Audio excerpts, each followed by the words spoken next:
ಸಾಲ ಮಾಡೋದು ತಪ್ಪುತ್ತೆ. ನಮಗೆ 4 ಬೆಳೆ ಕಡಿಮೆ ಆಗ್ಬೋದು, 4 ಹೆಚ್ಚಾಗ್ಬೋದು. ಸಾಲ ಮಾಡೋದು ತಪ್ಪುತ್ತೆ. ನಮ್ಮನ್ನು ಸಾಲಗಾರರನ್ನಾಗಿ ಮಾಡುವಂತ ಪರಿಸ್ಥಿತಿಗೆ ತೆಗೆದುಕೊಂಡು ಹೋಗೋದು ಬೇಡ ಅನ್ನೋ ಮಾತನ್ನು ಹೇಳ್ತಾರೆ. ಎಲ್ರಿಗೂ ಒಳ್ಳೆಯದಾಗಲಿ. ಇವತ್ತಿಗೂ 50-55% ರೈತರು ಕೃಷಿಯನ್ನು ಅವಲಂಬಿಸಿದ್ದಾರೆ. ಮೌಲ್ಯವರ್ಧನೆ ಮಾಡಿದ್ರೆ ನಮ್ಗೆ ಇಲ್ಲಿ ಲಾಭ ಇದೆ.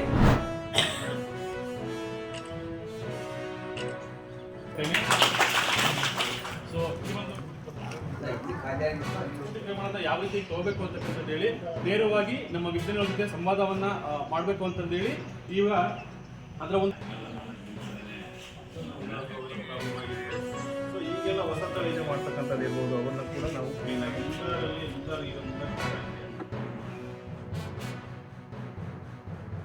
ವರ್ಷಗಳಿಂದ ಅದನ್ನ ಬೆಳಿತೀವಿ. ಆ ತಳಿ ಯಾಕೆಂದ್ರೆ ಈ ಬರ ನಿರೋಧಕ ಶಕ್ತಿಯನ್ನು ಹೊಂದ್ಕೊಂಡಿದೆ ಮತ್ತು ಚೆನ್ನಾಗಿ ಬರುತ್ತೆ. ಅದು ಟೇಸ್ಟ್ ಕೂಡ ಚೆನ್ನಾಗಿದೆ ಮತ್ತು ಎಣ್ಣೆ ಅಂಶನೂ ಜಾಸ್ತಿ ಇದೆ. ಸೊ ಅದಕ್ಕೆ ಬದಲಾವಣೆ ಮಾಡೋಕ್ಕೆ ನಾವು ಕೂಡ ಪ್ರಯತ್ನಗಳು ಮಾಡ್ತಾ ಇದ್ವಿ.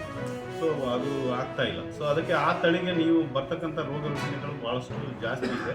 ಆದರೆ ಬರ ನಿರೋಧಕ ಮಳೆ ವ್ಯತ್ಯಾಸ ಆದರೂ ಕೂಡ ಚೆನ್ನಾಗಿ ಬರುತ್ತೆ. ಗೋಡೆ ಆಕಾರವಾಗಿರ್ತಕ್ಕಂಥ ಈ ಕಡೆ 1 ಇಂಚು ಈ ಕಡೆ 1 ಇಂಚು ಮೇಲ್ಪದರದ ಮಣ್ಣಿಂದ ಕೆಳ ಪದರದ ಮಣ್ಣವರೆಗೂ ಮೇಲಿಂದ ಕಟ್ ಮಾಡ್ತಾ ಬರ್ತೀವಿ. ಅಲ್ಲಿ ಏನು ಬಂದಿರುತ್ತಲ್ಲ ಮಣ್ಣು ಅದನ್ನ ಕ್ಲೀನಾಗಿರ್ತಕ್ಕಂಥ ಪಾಲಿಥೀನ್ ಕವರು ಅಥವಾ ಗೊಬ್ಬರ ಚೀಲ ಚೆನ್ನಾಗಿ ತೊಳೆದಿರ್ತಕ್ಕಂಥ ಗೊಬ್ಬರ ಚೀಲದ ಮೇಲೆ ನಾವು ಹರಡ್ಕೊಂಡು 1 ಎಕರೆ ಭೂ ಪ್ರದೇಶಕ್ಕೆ 10ರಿಂದ 15 ಕಡೆ ಈ ಥರ ಒಂದು ಮಾದರಿಯನ್ನು ತಗೊಂಡು ಮಣ್ಣನ್ನು ನಾವು ಕಲೆಕ್ಟ್ ಮಾಡಿ ಇಟ್ಕೊಬೇಕಾಗ್ತದೆ. ಕ್ರಿಮಿಗಳಿರ್ಬೋದು, ಜೊತೆಲಿ ನಮಗೆ ತೊಂದರೆ ಕೊಡುವಂತಹ ರೋಗ ರುಜಿನ ಕೊಡುವಂತಹ ಜೀವಿಗಳಾಗಲಿ ಇರುತ್ತೆ. ನಾವು ಎಷ್ಟು ಬಳಸಬೇಕೋ ಅಷ್ಟೇ ಪ್ರಮಾಣದಲ್ಲಿ ರಾಸಾಯನಿಕ ಗೊಬ್ಬರಗಳಾಗಲಿ ಯಾವುದೇ ರಾಸಾಯನಿಕ ವಸ್ತುಗಳಾಗಲಿ ಬಳಸಿದಾಗ ಏನಾಗುತ್ತೆ, ಬೇಕಿರುವಂಥ ನಮಗೆ ಉಪಯುಕ್ತವಾದಂಥ ಜೀವಿಗಳು ಹಾಗೆ ಉಳ್ಕೊಡುತ್ತೆ. ಕೃಷಿ ವಿಜ್ಞಾನ ಕೇಂದ್ರದಲ್ಲೂ ಸಹ ಅದು ಸಿಗುತ್ತೆ, ಅದು ಟ್ರೈಕೋಡರ್ಮಾ.